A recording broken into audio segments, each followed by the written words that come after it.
নমস্কার। রূপকথার গল্পগাথায় আপনাদের সকলকে জানাই আরও একবার অনেক স্বাগত। আজকের পরিবেশনা বিমল করের লেখা সম্পর্ক। দুধের কাপ টেবিলে নামিয়ে রেখে অনিলা সামনের চেয়ারটায় বসল।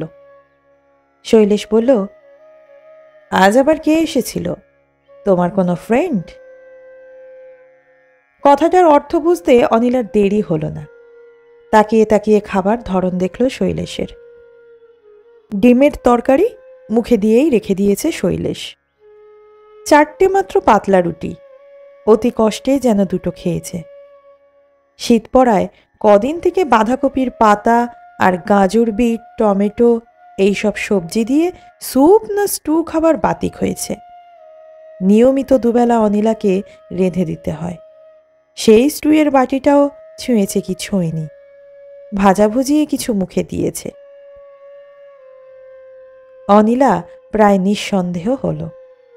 বাতিগ্রস্ত মানুষ হলেও কোথাও কারো পাল্লায় পড়ে কিছু খেয়েছে, এখন মুখে রুচ্ছে না, অগত্যা একটা অছিলা করার চেষ্টা।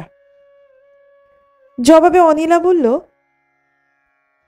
আমার কি এসেছিল তা নিয়ে তোমার কি? তোমার যা বলার বলো। শৈলেশ অক্লেশে বলল, ডিমে ভয়ঙ্কর নুন, পুড়ে গেছে।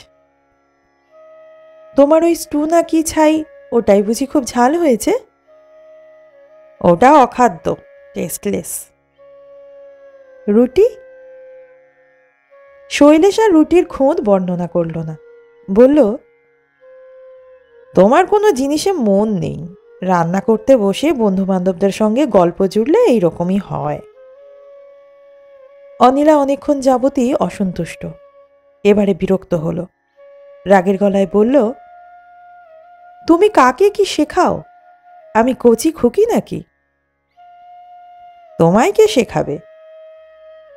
শৈলেশ অনেকটা যেন উপহাসের স্বরে বলল, বলে জলের গ্লাস মুখে তুলল। অনিলা আরও রাগল, বলল, তোমার মুখে এখন কিছুই রুচবে না। শৈলেশ কথাটা গায়ে মাখল না, দুধের কাপ টেনে নিল। তারপর নিতান্ত যেন পরিহাস করছে বলল, কে এসেছিল আজ? কেউ না, আমার আর কে কবে আসে? কেন, সেদিন যে কোন বন্ধু এলো? বন্ধু নয়, প্রতিবেশী, দয়া করে এসেছিল। শৈলেশ দুধের কাপ মুখে তুলল, বেশ গরম। অনিলা অল্পক্ষণ চুপচাপ বসে থাকল। শেষে তার কালো নরুন পাড় থানধুতির আড়াল থেকে বাঁ হাত বের করল। হাতের মুঠোয় একটা পোস্টকার্ড। আলো সেই চিঠি সামান্য মেলে ধরে শৈলেশের দিকে ঠেলে এগিয়ে দিল। শৈলেশ বুঝল না, বলল, কি? চোখ আছে দেখো, সুখবর পাবে। পোস্টকার্ড তুলে নিয়ে শৈলেশ তার নাম ঠিকানা দেখল। অপরিচিত হস্তাক্ষর। চিঠির আধখানাও পড়া হয়নি। তার মুখে কেমন একটা বিব্রত ও আড়ষ্ট ভাব ফুটে উঠল। মুখ তুলে পলকের জন্য দেখল অনিলাকে। অনিলা স্থির চোখে তার দিকে তাকিয়ে আছে। তাড়াতাড়ি মুখ নাবিয়ে বাকি চিঠিটা অতি দ্রুত পড়ে নিয়ে শৈলেশ কেমন সংকুচিত, লজ্জিত ও অস্থির হয়ে বলল, বা, এ তো বেশ রসিকতা। কে এই রসিকতা করল? তুমিই জানো। অনিলা শুকনো গলায় ছোট করে জবাব দিল, আমি কিছু জানি না। শৈলেশ খুব জোর গলায় প্রতিবাদ করল। তারপর যেন তার কিছু মনে পড়ে গেল, বলল, এ নিশ্চয়ই শিবদাস কিংবা মজুমদারের কাণ্ড। সেদিন হাসি ঠাট্টা হচ্ছিল, ওরাই কেউ করেছে। ননসেন্স। ছি ছি, ভদ্রলোক কি ভাববেন? ভাববার কি আছে, তিনি তো খুশিই হবেন। অনিলা পাল্টা জবাব দিল। শৈলেশ দু পলক অনিলার মুখ দেখল। অনিলার এই বাঁকা পরিহাস তার পছন্দ হলো না, ভালো লাগলো না। বলল, কে খুশি হবে না হবে তাতে আমার কিছু আসে যায় না, বলে সামান্য থেমে যেন তৃতীয়জন কাউকে শোনাচ্ছে বলল, আমার আর কাজ নেই, কাগজের বিজ্ঞাপন দেখে বিয়ের চিঠি লিখব। ৪৫ বছরে বিয়ে, ছেলে মানুষই করার বয়স আমার নেই। বয়স না থাকে থাক, স্বাদ তো হতে পারে। অনিলা যেন ঠোঁট জুড়ে হাসল। শৈলেশ প্রথমে কিছু বলল না, তারপর বলল, তা পারে, বলে গম্ভীর হয়ে গেল। দুধের কাপের ওপর চোখ রেখে কিছুক্ষণ চুপচাপ বসে থাকল, নিঃশ্বাস ফেলল, তারপর বলল, স্বাদ মেটার ইচ্ছে থাকলে আরো আগেই মেটাতে পারতাম। অনিলা আর কিছু বলল না। কিছু সময় পরে শৈলেশের শোবার ঘরে হাতের কটা খুচরো কাজ সারতে এলো অনিলা। জলের গ্লাস রাখল। সকালে মাঝে মাঝে ফ্রুট সল্ট খায় শৈলেশ। গরম জলের ফ্লাস্ক, কাচের গ্লাস, চামচ গুছিয়ে রেখে দিতে হয়। অনিলা একে একে সব গুছিয়ে রাখতে রাখতে শৈলেশকে দেখছিল। সাবেকি ইজি চেয়ারে শুয়ে একটা বইয়ের পাতা উল্টাচ্ছে শৈলেশ। বাঁ হাতের আঙুলে সিগারেট। বইটা কিসের অনিলা বলে দিতে পারে, সস্তার ইংরেজি গোয়েন্দা বই। অনিলার মনে হলো শৈলেশ বেশ কিছুটা ক্ষুণ্ণ, বই পড়ছে বলে মনে হয় না, পাতা উল্টাচ্ছে কিংবা অন্যমনস্কভাবে তাকিয়ে আছে। উত্তরের জানালাটা বন্ধ করে দিল অনিলা। বিছানার মোটা চাদরটা উঠিয়ে পাট করে পায়ের কাছে রাখল। হাত দিয়ে সাদা চাদরের ভাঁজ ভেঙে দিল, ঝেড়ে ঝুড়ে পরিষ্কার করে রাখল। পায়ের দিকে পাতলা কম্বল, আর কদিন পরেই লেপ চাইবে। কম্বলটা খুলে রাখল অনিলা। তা তুমি একটা বিয়ে করোই না, এখনো বেলা বয়ে যায়নি। অনিলা ঠাট্টা করে বলল, বলে বিছানার এক পাশে বসল। শৈলেশ কথার জবাব দিল না। সামান্য অপেক্ষা করে আবার বলল অনিলা, কি কথা বলছো না যে?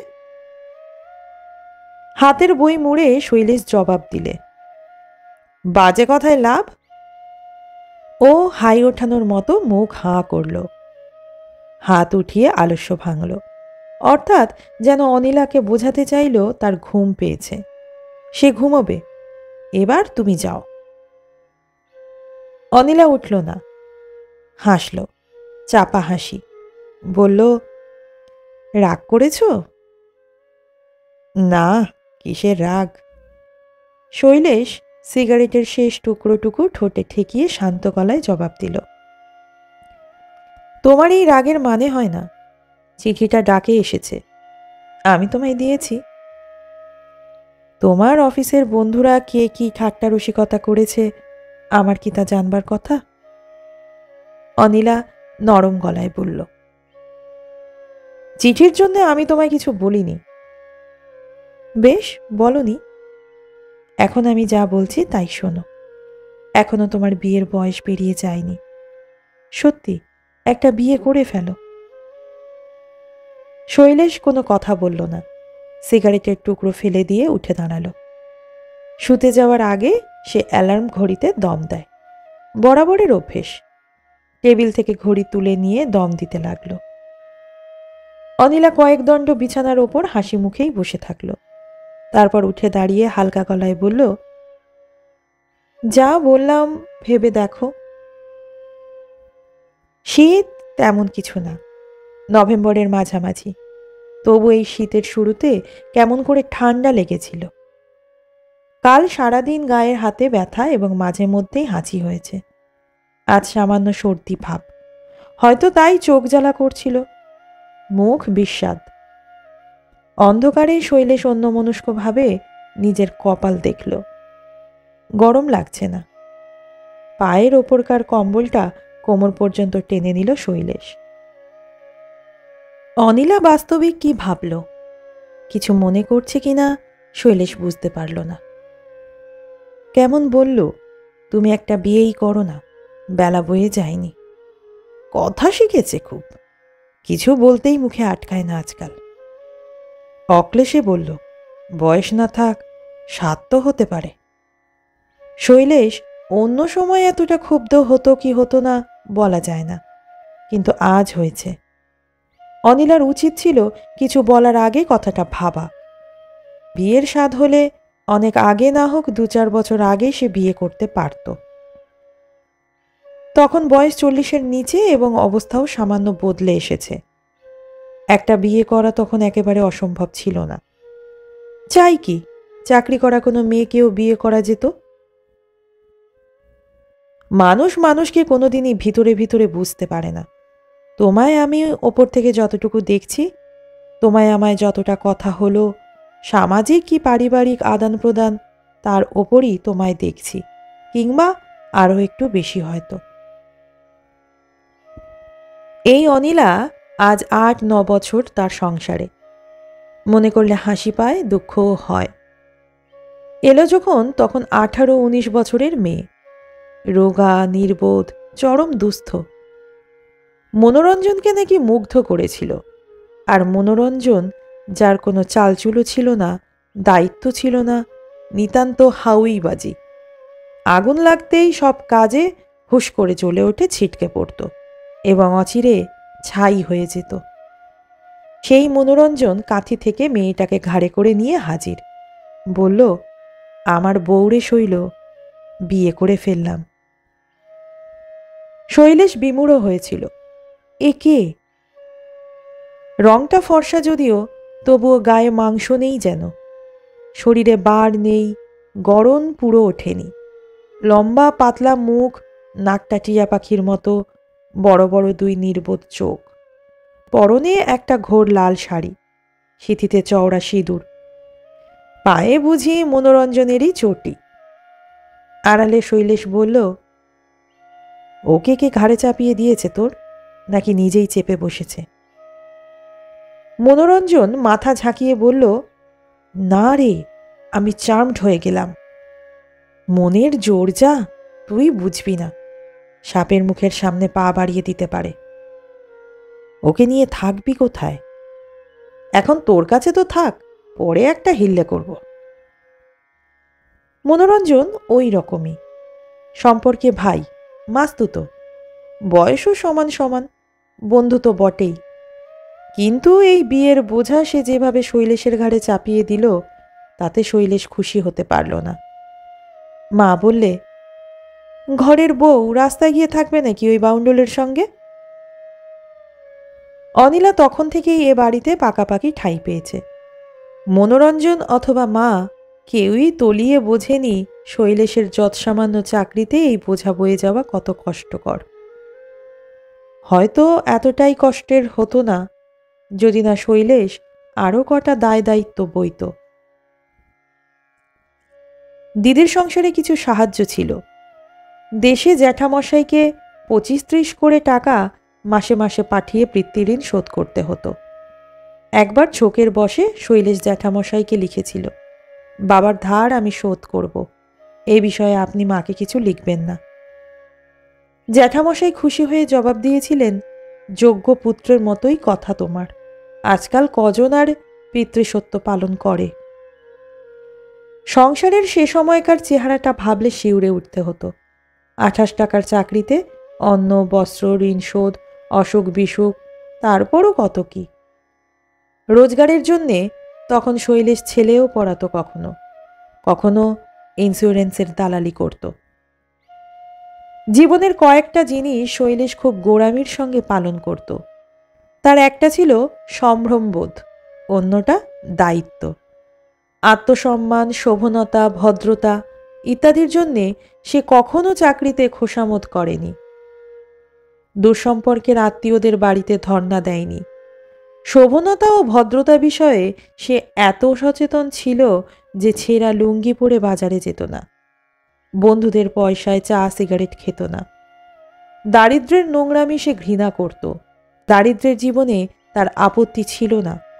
এসব সত্ত্বেও শৈলেশের সবচেয়ে বেশি গোঁড়ামি ছিল দায়িত্ব সম্পর্কে। বলা যায়, দায়িত্ব বিষয়ে তার এক ধরনের মানসিক উদ্বেগ ছিল।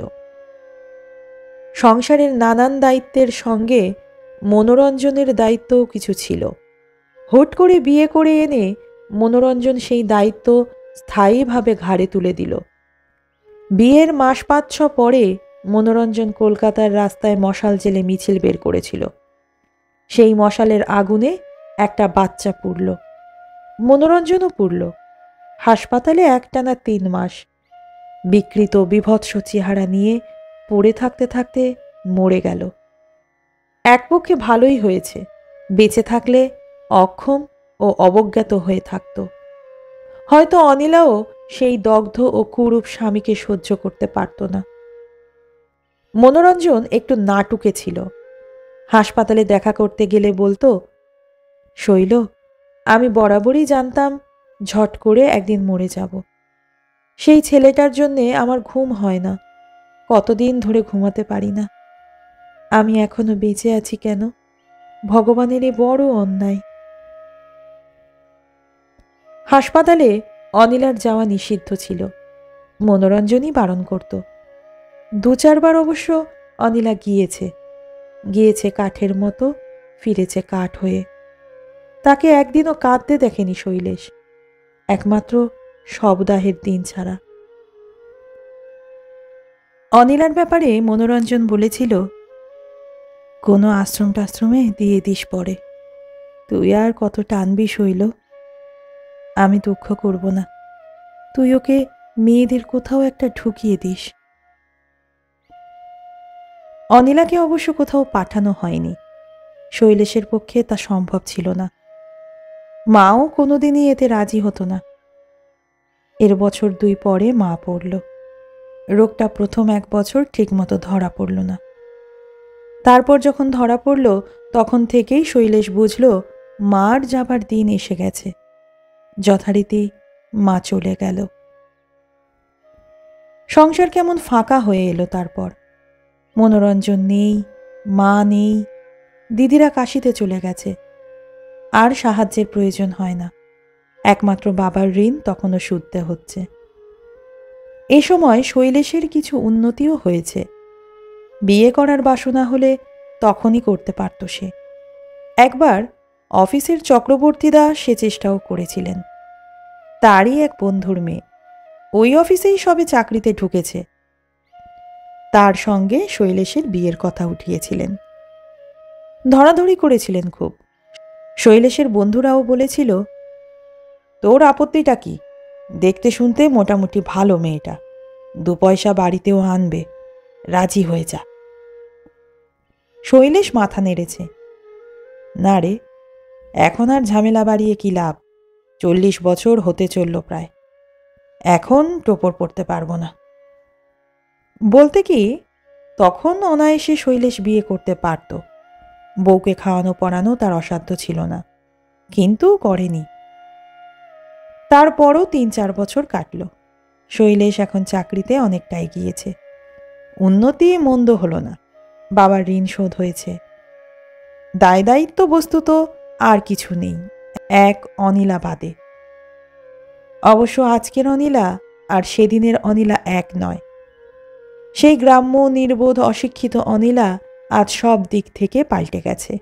তার শরীর আর শীর্ণ রুগ্ন নয়, স্বাস্থ্য স্বাভাবিক। তাকে আর নির্বোধ বলা যাবে না। সংসারে সে অনেক শিখেছে, লেখাপড়াও মোটামুটি শৈলেশ তাকে শিখিয়েছে। মাঝে মাঝে শৈলেশ যে ঠাট্টা করে বলে, একটা কাঠামো নিয়ে এসেছিলে, প্রতিমা তৈরি হয় দেখেছ, সেই রকম। আমার কাঁধে বসে দিব্যি তো হৃষ্টপুষ্ট হলে মাথায় ঘিলু হলো, এবার সরে পড়ো বাপু। তা কিছু মিথ্যে নয়, সবই বদলেছে অনিলার। শুধু সেই অসম্ভব ধারালো নাক আর চোখের মনির রং বদলায়নি। আর বদলায়নি মাথার চুল, বরং মাথার চুল আরো বেড়েছে। বিশ্বাস করা মুশকিল, আজকালকার দিনের মেয়েদের মাথায় এমন চুল থাকতে পারে? অনিলা মাথার চুল খুললে সেই কালো ঘন দীর্ঘ চুলের গোছা তার হাঁটু ছাড়িয়ে নেমে আসে। অথচ অনিলা মানানসই লম্বা, মেয়েরা যতটা মাথায় লম্বা হলে মানায়। রাস্তায় কিংবা কোথাও কোনো মেয়ের মাথায় মস্ত খোপা কিংবা দীর্ঘ বিনুনি দেখলে শৈলেশের অনিলার কথা মনে পড়ে, এবং সে প্রায় নিঃসন্দেহ হয়। অনিলার তুলনায় এই কেশগুচ্ছ নিকৃষ্ট। অনিলার মাথায় ওই আশ্চর্য সুন্দর চুলের ওপর কেমন একটা আকর্ষণ ও মোহ আছে যেন শৈলেশের। এই অনিলাকে এখন এই সংসারেরই আধখানা বলে মনে করে শৈলেশ। বস্তুত মেয়েটি যে কে এবং তার সঙ্গে প্রকৃতই আত্মীয়তার কি সম্পর্ক, অনিলা তার গলগ্রহ কিনা, এসব চিন্তা বহুকাল আগেই শৈলেশের মন থেকে মুছে গেছে। সে কখনো আর ভাবে না অনিলা তার কেউ নয়, তার সংসারের কেউ নয়। বরং যে ধারণার বশে মানুষ মা, বোন, ভাই, স্ত্রী ও সন্তানকে নিজের বলে গ্রহণ করে, শৈলেশ অনিলাকে সেইভাবেই গ্রহণ করেছে। বলা বাহুল্য, মা বেঁচে থাকলে যে অধিকার তার থাকত, এমনকি শৈলেশ বিয়ে করলে যে পারিবারিক অধিকার তার স্ত্রী পেত, অনিলা এই সংসারের সেই অধিকার ভোগ করছে। আজ এখন বিছানায় শুয়ে এলোমেলোভাবে পুরনো কথা ভাবতে গিয়ে শৈলেশ যেন আর উৎসাহ পেল না, এবং যেভাবে যে পুরনো কোনো বই কদাচিৎ পড়ার জন্য খুলে বসে, সামান্য পাতায় চোখ বুলিয়ে অলস্যভাবে আর পড়তে পারে না, বই মুড়ে রাখে, অনেকটা যেন সেইভাবে পুরনো কথা থেকে মুখ ফিরিয়ে নিল। আজকের ঘটনাই তাকে অনেকক্ষণ থেকে বিরক্ত করছে। অনিলার কাছে তখন মিথ্যে কথা বলা হলো। আসলে সত্যি শিবদাস কি মজুমদার কেউই রসিকতা করে পাত্রীপক্ষকে চিঠি লেখেনি। এটা ঠিক ওই কাগজের পাত্র চাই বিজ্ঞাপনটা ঠাট্টা তামাশা করেই শিবু এবং মজুমদার দেখছিল। দেখতে দেখতে আর একটা বিজ্ঞাপন লাল পেন্সিলে টিক মেরে শৈলেশকে দিল। বলল, ওহে শৈলেশ, এই ঠিকানায় একটা চিঠি দিয়ে দাও। 30 বছরের মেয়ের জন্যে পাত্র চাইছে, বয়স্ক পাত্র, একমাত্র বউ বেঁচে থাকলেই আপত্তি, নচেত ছেলেপুলে থাক, কায়স্থ হোক কি ব্রাহ্মণ হোক, বৈদ্য হোক, আপত্তি নেই, পাত্রী প্রবাসী বাঙালি, তোমার সুটেবেল। এরকম হাসি ঠাট্টা ওরা করে শৈলেশকে নিয়ে, এবারেও করেছিল। কিন্তু কোনো কোনো সময় যেন মাত্রা হারিয়ে কিছু করে ফেলে মানুষ, শিবুরাও তাই করছিল। শৈলেশ যে প্রায় বৃদ্ধ হতে চলেছে এবং এখন বিয়ে করলে ওই রকম প্রবীণা কাউকে বিয়ে করতে হবে, তাতে তার দ্বিমত নয়। বরং বলা যায় শৈলেশের বিয়ের দিন চলে গেছে বলেই এখন আর বিয়ে হবে না। সপুত্র সকন্যা কোনো বিধবার ভরণ পোষণের ভার নেওয়াই হতে পারে। এই পাত্রটি কিন্তু বিধবা নয়। শৈলেশ বলল, ও কথা কি বিজ্ঞাপনে লেখে? নেগোসিয়েশন করো, দেখবে ক্রমশ রহস্য উদ্ঘাটিত হবে। মজুমদার জবাব দিল, প্রবাসে তার আরও কত কি আছে, কি বলো মজুমদার? শিবু বলল, থাকাই সম্ভব। শৈলেশ তখন আর কিছু বলেনি, কিন্তু তারপর বিকেলে অফিস থেকে বেরিয়ে যখন ট্রাম ধরতে গিয়ে আর ট্রাম ধরল না, আসন্ন শীতের মৃত বৈকালের দিকে তাকিয়ে অন্যমনস্ক হয়ে হাঁটতে লাগল। হাঁটতে হাঁটতে ভিড়, গাড়ি ঘোড়া, কোলাহল রাক্ষসে বাড়িগুলো পেরিয়ে ফাঁকা এসে দাঁড়ালো। তারপর মাঠে, শেষে আউটরাম ঘাটে। তখন বিকেল মৃত, আকাশও শূন্য ধূসর হয়ে গেছে, গঙ্গার জল কালো, জাহাজগুলো প্রায় অন্ধকারে দাঁড়িয়ে। নদীর জলের অদ্ভুত এক শব্দ হচ্ছে, যেন এই শব্দ সময় প্রবাহকে ভয়ঙ্করভাবে অনুভব করিয়ে দিচ্ছে। শৈলেশ বসল। তারপর মাথার ওপর অজস্র পাখি গাছ থেকে গাছে উড়ে রাত্রের আশ্রয় করে নিল। স্টিমারের ভোঁ বাজল। কোনো অন্ধকার সীমানা থেকে শীতের বাতাস এবং গঙ্গার জলীয় ঠান্ডায় শৈলেশ অকস্মাৎ অনুভব করল সে আশা এবং আকাঙ্ক্ষা, প্রত্যাশা এবং প্রাপ্তির জগৎ পেরিয়ে চলে এসেছে। নিজেকে বৃদ্ধ ও বঞ্চিত মনে হলো। দুঃখ হলো না, দুঃখ নয়, অদ্ভুত এক বেদনা তাকে অধিকার করল। মনে হলো যেন সে এমন একটি সীমানা ছাড়িয়ে এসেছে যে সীমানার পর স্বভাবতই সে আর কিছু কামনা করতে পারে না। জরাগ্রস্ত বৃক্ষের মতন, প্রাণ সম্পদহীন লতার মতন এখন তার মরে আসার কথা। শৈলেশ সম্ভবত নিজেকে ঠিক এখনই পরিত্যক্ত বলে ভেবে নিতে পারল না, এবং বস্তুতই সে জীবনের স্বাভাবিক দাবিদার হবার সামর্থ্য রাখে কিনা, অথবা সে আকাঙ্ক্ষা করলে যৌবনের সামগ্রী পেতে পারে কি পারে না, যেন তারই এক পরীক্ষায় নামল। পরের দিন নিতান্ত কৌতূহলবশত খানিকটা বা হঠকারিতা করে, কিংবা শিবু এবং মজুমদারের ওপর ক্ষুব্ধ ও ক্ষুণ্ণ হয়ে এবং সেই মানসিক হতাশা বশে একটা চিঠি গোপনে বিজ্ঞাপনের ঠিকানায় পাঠিয়ে দিল।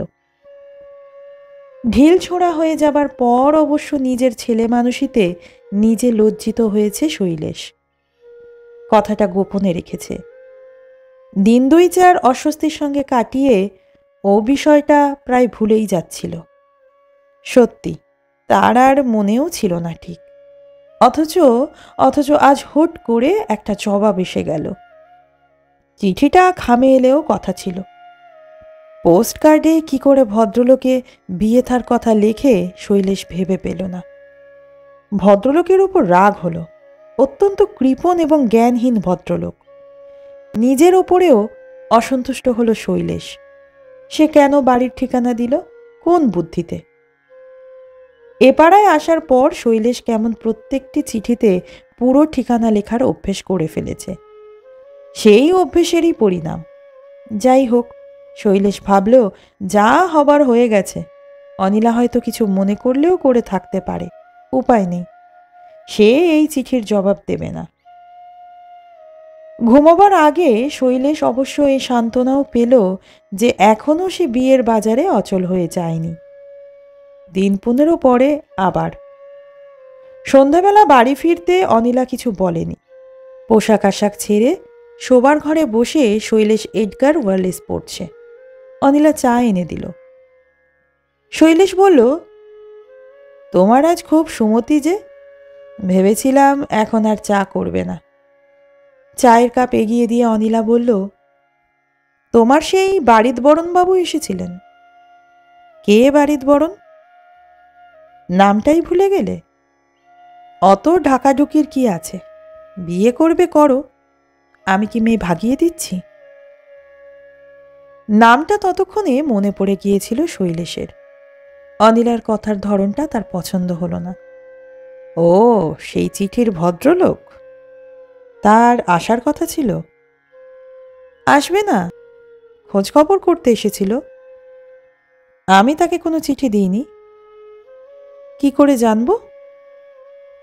শৈলেশ দু মুহূর্ত অনিলার মুখের দিকে তাকিয়ে থাকল। অনিলার মুখে তেমন তিক্ততা, বিদ্রুপ না ঘৃণা। সত্যিই শৈলেশ কোনো চিঠি দেয়নি।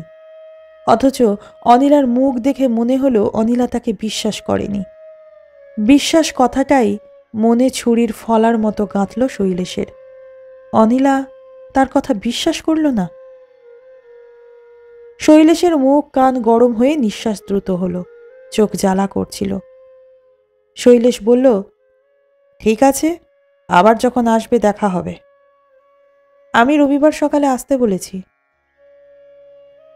শৈলেশ বিমূঢ় হলো, স্তম্ভিত হলো। অনিলার স্পর্ধার সীমা যেন অতি বেশি রকমের অতিক্রম করে গেছে।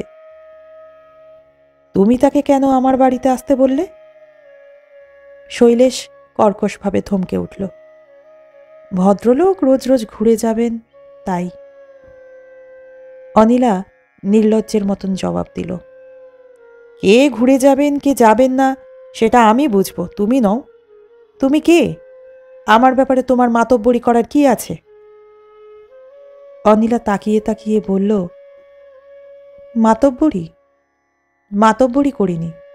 তুমি যা চাও তার ব্যবস্থা করেছি। শৈলেশ স্বভাবতই ধৈর্য হারালো। তুমি কি মনে করো তুমি ব্যবস্থা না করলে আমার কিছু হবে না? আমার ব্যবস্থা আমি নিজেই করে নিতে পারবো। তবে তাই করো। হ্যাঁ, করব। অনিলা আচমকা তীক্ষ্ণ গলায় শুধালো, এতকাল করনি কেন? শৈলেশ কেমন হতবুদ্ধি হয়ে গেল। এ প্রশ্নের জবাব সে জানে অথবা জানে না, বোঝা গেল না। রাগের মাথায় চিৎকার করে বলল, আমার ইচ্ছে আমার খুশি? তোমারই বা এত লাগছে কোথায়? এতদিন ধরে যা ইচ্ছে করে গেছো, রাজত্ব করেছো বসে বসে। এখন তোমার ভয় হচ্ছে সেটা হাতছাড়া হবে? শৈলেশ আরও কিছু বলতে যাচ্ছিল, অনিলা বাধা দিয়ে বলল, করতে না দিলেই পারতে। যাকে, আমার কোনো রাজাও নেই, রাজত্ব নেই। তুমি অনায়াসে বিয়ে করতে পারো। অনিলার দুই চোখের দৃষ্টি ধকধক করছিল, গলার স্বর কাঁপছিল। অনিলা আর কিছু বলল না, চলে গেল। তারপর সমস্ত সন্ধেটাই আবহাওয়া গুমট ও স্তব্ধ হয়ে থাকল। শৈলেশ কোনো প্রয়োজনেই আর অনিলাকে ডাকল না। অনিলাও সামনাসামনি এলো না। শৈলেশের রাতের খাওয়া অত্যন্ত নিঃশব্দে সমাধা হলো। রাত বাড়ছিল, বাড়ির বাতিগুলো নিভে এলো একে একে। অন্ধকার হলো সর্বত্র। শীতের কনকনে ভাবটা গায়ে লাগলো শৈলেশের। বিছানায় শুয়ে শৈলেশ চোখ বুজে পড়ে থাকল। অনিলা তার অধিকারের এক ফোঁটাও ছাড়তে রাজি না। এতদিন সে এ বাড়ির এবং শৈলেশের সর্বেসর্বা হয়ে থেকেছে। সে নিরঙ্কুশ ক্ষমতা ও আধিপত্য ভোগ করেছে, যাতে তার কোথাও কোনো দাবি নেই। তা ভোগ দখল করে বসে থাকতে থাকতে এখন সে একটা সত্য লাভ করেছে। লোভীর মতন, শঠের মতন এখন সে সেই সত্য হারাতে চায় না। সেই অধিকার তার হাত থেকে চলে যাবে এই চিন্তায় অনিলা নোংরা, কুৎসিত, বেপরোয়া হয়ে গেছে, নির্লজ্জ হয়েছে। অনিলাকে এখন শৈলেশ মনে মনে ঘৃণা করছিল। পরের দিন সকালবেলায় ঘুম থেকে উঠে শৈলেশ অনিলাকে আর বাড়িতে দেখতে পেল না। তার কোথাও যাওয়ার কথা নয়, যায়ও কদাচিৎ ভবানীপুরের নির্মলা আশ্রমে যায়। যেতে হলে বলে যায় শৈলেশকে, এছাড়া পুরনো পাড়ার সুষমাদির কাছে কখনো সখনো। অনিলা কোথায় গেছে শৈলেশ বুঝতে না পারায় বিরক্ত হলো। ঝিকে একবার জিজ্ঞেস করার ইচ্ছে হলেও শেষ পর্যন্ত কিছু জানতে চাইল না। যথারীতি চা খেলো, কাগজ দেখলো, দাড়ি কামালো। শীতের বেলা দেখতে দেখতে 9টা বাজল। স্নান সারল শৈলেশ। ঝি রান্না শেষ করেছে, অনিলা ফেরেনি। ভাত খেয়ে পোশাক পাল্টাতে পাল্টাতে একবার মনে হলো অনিলা ফিরেছে। পরে বুঝল ঝি চেঁচিয়ে চেঁচিয়ে পাশের বাড়ির কারোর সঙ্গে কথা বলছে। অফিসে বেরোবার সময় নিজের ঘরটা তালা বন্ধ করে দিল শৈলেশ। ঝিয়ের জিম্মায় বাড়িঘর খোলা থাকলো বলে তার দুর্ভাবনা হলো না। তার রাগ হলো এই ভেবে যে অনিলা বড় বেশি বাড়াবাড়ি করছে। সে কি এই বাড়ি ত্যাগ করে গিয়ে শৈলেশকে জব্দ করতে চাইছে? করুক না। অনিলাকে আশ্রয় দেবার মতন কত যে লোক আছে কলকাতায় শৈলেশ জানে। দুটো মিষ্টি কথা একবেলা কি দুবেলা বলবে। তারপর শৈলেশ যখন ট্রামে, তখন শুনল সকালে টালিগঞ্জের ব্রিজের কাছে একটি মেয়ে কাটা পড়েছে, খুব ভোরে। শোনা মাত্র তার বুকের মধ্যে কেমন একটা আতঙ্ক লাফিয়ে উঠল। কেউ জানে না কত বড় মেয়ে। কেউ বলল বউ, কেউ বলল বয়স্কা মেয়ে। অনিলা কিন্তু গাড়ি টাড়ি চড়ায় তেমন অভ্যস্ত নয়। বাড়ি থেকে একা খুব কমই বেরোয়। পথঘাট সে খুব একটা চেনে এমন মনে হয় না। অফিসে পৌঁছে শৈলেশের কিছুতেই মন বসছিল না। এতক্ষণে সে রীতিমতো এক উদ্বেগে অসহায়তা বোধ করতে লাগল। কোথায় গেল অনিলা? কার কাছে গেল? রাগ করে পথে নামা কঠিন নয়, কিন্তু এই শহরের পথ হাঁটা মুশকিল। এমনকি অনিলার মতো 28-29 বছরের যুবতীর পক্ষে জীবনের পথ হাঁটাও মুশকিল। শিবু বা মজুমদারকে কথাটা বলে পরামর্শ চাইলে হতো, কিন্তু সেটা আরও কেলেঙ্কারি হবে।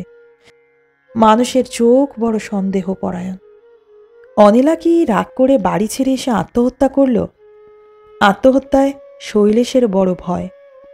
জিনিসটা নাটকীয় বটে, তবে কেলেঙ্কারির এক শেষ। অনিলা আত্মহত্যা করবে না। করলে শৈলেশ ভাবল তার কপালে থানা, পুলিশ, লোকনিন্দা, অপবাদ, সন্দেহ, আরও কত কি। ভাবতে গা শিউরে ওঠে। বুকের মধ্যে মস্ত একটা বোঝা যেন চেপে বসে। রাগ আর হচ্ছে না। এখন অনিলাকে তার ঘৃণা হচ্ছে। মনে হচ্ছে এই মেয়েটি তার জীবনকে জ্বালিয়ে পুড়িয়ে নষ্ট করে দিয়েছে। অনিলা ইতর। অনিলা নৃশংস। দুপুর গড়াবার আগেই শৈলেশ অফিস থেকে বেরিয়ে পড়ল। দুশ্চিন্তা এবং উদ্বেগে সে অধীর হয়ে উঠেছে। কি হবে? কোথায় গেল অনিলা? কেন সেই রকম ছেলে মানুষই করল? প্রথমে পুরনো পাড়ায়, সুষমাদের পাড়ায়, না, সেখানে যায়নি অনিলা। শৈলেশ ফিরল। উদ্বেগের ভার এখন তার সমস্ত মনে। আতঙ্ক এবং অসহায়তা ক্রমশই তাকে দুর্বল ও নির্জীব করছিল। কোথায় পাওয়া যাবে অনিলাকে? তাকে কি পাওয়া সম্ভব? আর থানা পুলিশ করবে শৈলেশ? হাসপাতালে খবর নেবে? ট্যাক্সি করে সেই নির্মলা আশ্রমে? না, অনিলা আসেনি। শীতের দুপুর গড়িয়ে বিকেল তখন, প্রায় বিকেল। শৈলেশ পথ হারানো বাচ্চা ছেলের মতন চারপাশে তাকিয়ে হঠাৎ যেন কেঁদে ফেলার উপক্রম করল। না, কাঁদল না, অথচ সে অনুভব করল তার চারপাশ শূন্য হয়ে গেছে। সে বস্তুত হারিয়ে গেছে, কিংবা হারিয়ে ফেলেছে কিছু। ট্যাক্সি ছেড়ে দিল শৈলেশ। কোথায় যাবে আর? গঙ্গার দিকে যাবে? কি হবে পাড়ে গিয়ে? কলকাতা শহরে গঙ্গা কি মাপাজোকা? রিকশা পেয়ে শৈলেশ চেপে বসল। বলল, টালিগঞ্জ চলো। যেতে যেতে শৈলেশ এক সময় অনুভব করল সে যেন অনিলার মৃত্যু সংবাদ কোথাও পৌঁছে দিয়ে বাড়ি ফিরছে। এবার বাড়ি ফিরে অনিলার সৎকারের ব্যবস্থা করতে হবে। আশ্চর্য, সমস্ত মন কেমন ফাঁকা, সব শূন্য বলে মনে হয়। শীতের ধুলো, নিরুত্তেজ রৌদ্র, একটি ট্রাম গেল কি এলো, বাসের হর্ন, সমস্তই যেন তাকে অনিলার মৃত্যু সংবাদ দিচ্ছে কানে কানে। কেন এরকম মনে হয়? অনিলা তার কে? আত্মীয় নয়, অনাত্মীয়। সে মনোরঞ্জনের স্ত্রী, তার স্ত্রী নয়। অথচ শৈলেশ সহসা অনুভব করল অনিলার সঙ্গে তার সম্পর্ক, ঘনিষ্ঠতা, বসবাস এবং জীবনযাপনের মধ্যে এক ধরনের অদ্ভুত নৈকট্য ছিল। স্ত্রী নয় অনিলা, কিন্তু মানুষের একটা সম্পর্ক বাদ দিলে অন্য যে হৃদয় সম্পর্ক এবং অবলম্বনের সম্পর্ক পরস্পরের মধ্যে থাকে, অনিলার সঙ্গে তার সেই রকম কোনো সম্পর্ক ছিল। শৈলেশ শোভনতা, সভ্যতা ও দায়িত্বকে অতিশয় মূল্য দিয়েছে। যদি না দিত তবে কি? না, কিছু না। মনোরঞ্জন যে বিশ্বাসে অনিলাকে তার সংসারে এনে দিয়ে বলেছিল, এখন তোর কাছে থাক, এই বিশ্বাসও একটা দায়িত্ব বই কি। শৈলেশ যথাসাধ্য তা পালন করেছে, হয়তো আজীবন করত। অদ্ভুত এক হাহাকার এবং পরিপূর্ণ বেদনা নিয়ে শৈলেশ বাড়ির সামনে রিকশা থেকে নামল। সদর খোলা, বাড়ির কোথাও রোদ নেই, ছায়া নেমে সিঁড়ি ঠান্ডা হয়ে আছে। কলে জল পড়ছে, দুটি চড়ুই উড়ে গেল, সারা শব্দ নেই কোথাও। ফাঁকা যেন খাঁ খাঁ করছে। ঝি বুঝি ঘর মুছছে। শৈলেশ সিঁড়িতে পা দিল। মা মারা যাবার পর ঠিক এই রকম বিকেলে সে বাড়ি ঢুকেছিল। অবর্ণনীয় এক স্তব্ধতা ও শোক অনুভব করল শৈলেশ। হয়তো অনিলাও চলে গেল। তার কোথায় লেগেছিল শৈলেশ এখন বুঝি অনুভব করতে পারছে। সিঁড়ি দিয়ে উঠে আসতে আসতে শৈলেশ কেঁদে উঠেছিল প্রায়। হঠাৎ মুখ ফেরাতে অনিলার ঘর তার চোখে পড়ল। দাঁড়ালো শৈলেশ। অপলকে সেই ঘর দেখল। দরজা খোলা, পর্দা তুলছে। অবশ ও কম্পিত পায়ে শৈলেশ শেষ সিঁড়ি উঠল। কোনো শব্দ নেই, কাউকে দেখা যায় না। পায়ে পায়ে অনিলার ঘরের দরজার কাছে এসে দাঁড়ালো। কান পাতল, কিছু বোঝা যায় না। নিঃশ্বাস বন্ধ করে শৈলেশ দাঁড়িয়ে থাকল। পর্দা সরিয়ে ঘরে উকি দিতে তার সাহস হচ্ছিল না। অনেকক্ষণ পরে ঘরের মধ্যে সামান্য শব্দ পাওয়া গেল। শৈলেশ পর্দা সরালো না, কিন্তু সে সমস্ত দিনের ভয়ঙ্কর উদ্বেগ ও দুশ্চিন্তা, অসহায়তা ও বেদনা থেকে যেন মুক্তি পেল। এই স্বস্তিটুকু অনুভব করে শৈলেশ শান্তি পেল এবং দরজার সামনে দাঁড়িয়ে থাকল। নমস্কার, শেষ হলো আজকের গল্প। আবার নতুন কোনো গল্প নিয়ে খুব শীঘ্রই হাজির হচ্ছি। আর এরকম নতুন এবং ভিন্ন স্বাদের গল্প পেতে অবশ্যই চ্যানেলটাকে সাবস্ক্রাইব করবেন।